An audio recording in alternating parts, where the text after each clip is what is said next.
Hello, আসসালামু আলাইকুম। Welcome to my another new blog. আবারও নতুন একটা ডেইলি ব্লগ নিয়ে হাজির হলাম। কেমন আছেন সবাই? হোপফুলি সবাই অনেক ভালো। আলহামদুলিল্লাহ আমরাও অনেক ভালো আছি। এগুলাই ছিল আমাদের বাসার লাস্ট আম। আজ সব আমগুলো একবারে পেড়ে ফেলা হবে। আচ্ছা বলেন তো এই আমটার নাম কি? যদি জানেন তাহলে অবশ্যই কমেন্টসে জানিয়ে যাবেন। পুকুর পাড়ের এই আম গাছগুলো গত বছর ভাইয়া লাগিয়েছিল বেশ কয়েকটা গাছ। সেখানে এবার প্রচুর আম ধরেছে মাশাআল্লাহ। আমগুলো আরও কয়েকদিন গাছে থাকলেও সমস্যা হতো না, কারণ এই আমগুলো আরও কয়েকটা দিন পরে পাকবে। কিন্তু আমি যেহেতু 2-4 দিনের মধ্যে ঢাকায় ব্যাক করব, সো আম্মু চাচ্ছিল আমি যেন 2-4টা আম খেয়ে যেতে পারি, এজন্যই সব পেরে ফেলা হলো। শুধু এটাই না, এটার পাশাপাশি এখানে আরও 2-3টা আম্রপালি গাছও ছিল, সেখান থেকেও আমগুলা পাড়া হয়েছে। তো আমগুলা নিয়ে বাসায় চলে আসছি। আর আজ হচ্ছে আমার রান্নার পালা। বাসার সবাই একটু অন্য কাজে ব্যস্ত, এজন্য আমাকে রান্না করতে দেওয়া হয়েছে। আর আমি যত শর্টকাট আছে দুনিয়াতে, যত শর্টে রান্না করা যায় ডিম, সেই ডিমটাকে আমি বেছে নিছি আমার রান্নার জন্য। আসলে সস্তা একটা খাবার বেছে নিলেও কাজ হয় নাই, কারণ ভাইয়া ডিম খায় না, সো আরও একটা আইটেম করতেই হবে। সেজন্য তাড়াতাড়ি হচ্ছে কোয়েলের পাখির মাংস ফ্রিজ থেকে বের করে ভিজিয়ে রান্না করে নিয়েছিলাম। আর আমার কাছে মনে হয় রান্নার থেকেও বেশি কষ্টের কি রান্না করব সেটা চিন্তা করা। এটা চিন্তা করতে যেয়ে আমার 1 ঘন্টা সময় লাগছে।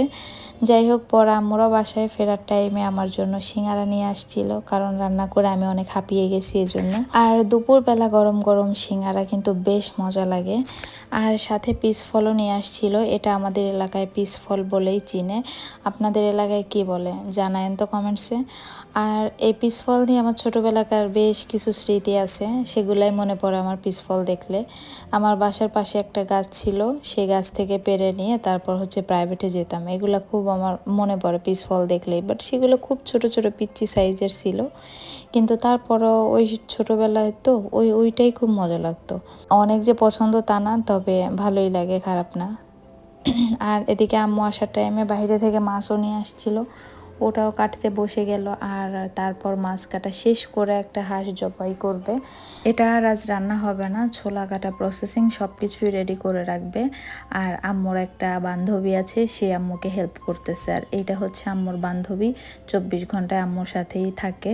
আর বান্ধবী বলতে এটা হচ্ছে আমাদের একটা ভাড়াটিয়া আন্টি। তো ওনার হচ্ছে এখানে বাচ্চা কাচ্চা নাই, উনি একাই ওনার হাজব্যান্ডের সাথে থাকে। তো অধিকাংশ টাইম আমাদের ঘরে আমাদের সাথেই কাটায় আর কি। ওনার হাজব্যান্ড থাকে না যতক্ষণ বাসায়, ততক্ষণ আমাদের সাথেই থাকে।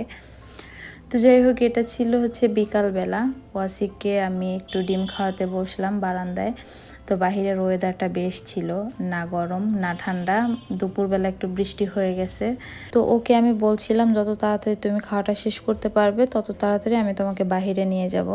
ওকে বাহিরে ঘুরতে নিয়ে যাওয়ার কথা। আর আপুর সাথে ওর একটা ফ্রেন্ডের বাসায়ও যাব, সেজন্য হচ্ছে ও খুব মনোযোগ দিয়ে তাড়াতাড়ি খাবারটা শেষ করে নিয়েছে।